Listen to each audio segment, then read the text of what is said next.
But if we were to give any advice to people, when you're getting an autograph, how can you say it's real? How do you prove it?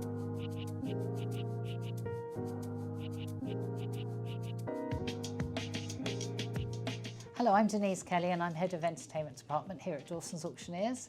This is Jonathan and I have just got to show him this. Bob Dylan. Bob Dylan. It's a Bob Dylan record, black and white sleeves, so he's a young man there. So flip it over and what have we got on the back? On the back it is signed by Bob Dylan while he was on the Isle of Wight in 1969 for the Isle of Wight Festival. Oh, fantastic. So what's a signed Bob Dylan record? I mean, the record's inside the sleeve. What's it worth? I think because this is signed and it has such lovely provenance, I'm looking at 2,000 to 3,000 because what we also have is a photograph of George Harrison and Bob Dylan playing tennis on the farm. Oh, wow. Which is rather fun, isn't it? I mean, that is unique. So that adds to the story. That really adds to the story. It puts them both in. Because they were just hanging out and relaxing. They were hanging out and relaxing. So, and it says, the client also says that they set up an impromptu studio, so he would sit outside listening to, them all playing together. And he said, although security seemed to be quite lax, the only person outside the barn was the local Bobby. Can you imagine that now? Not at all, no. And so the interesting thing is, I've done a video already on how you come to the value of a painting. Yeah. Now, something like this is totally different. So valuing something like this, I mean, particularly in this instance, timing is one of the things that you would really, there's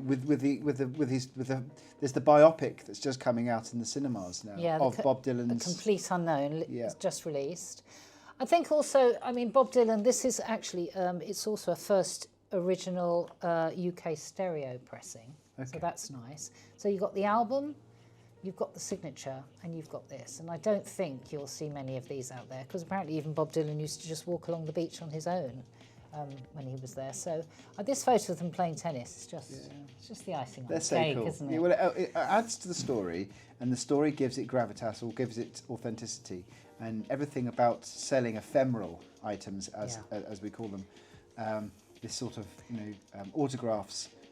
It's really important to be able to establish the provenance. Yeah. Because without provenance, sometimes it's worth nothing. No, if you can't prove the provenance, as lovely as it may be. But we also lucky because the client's actually also done us a letter of authenticity to go with. That's cool. So any collector or buyer that buys this will have a letter of authenticity to go with it. Oh. Favourite Bob Dylan track? I think probably Times Are A-Changing. Love it. Is that yeah, on it? That's it.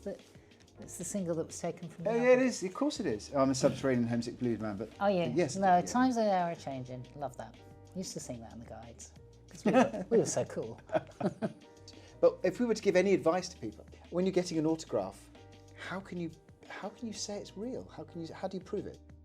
What you should do is always make a note of where, when, exactly when it was signed, and if it was signed for you in person, because later on, some elderly old antique person will be able to say, they'll be able to match. If you say this was signed on Sunday the 4th of October on the Isle of Wight, 1969, just doing some research, it doesn't take long to place Bob Dylan on the Isle of Wight, and just get as much information as you can.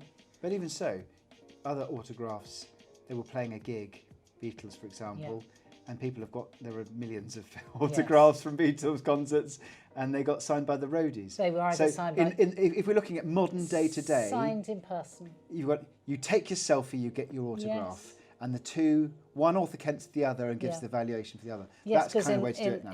In this day, they didn't have the photo to go with it. They just had the autograph. Exactly. Well, they could have had a photograph, of course. Right. Well, very often we do get items that come in with somebody who's taken later on. This is going to be offered for sale in our Entertainment Memorabilia and Film Poster sale, which is going to be held on the 12th of March at 12 noon.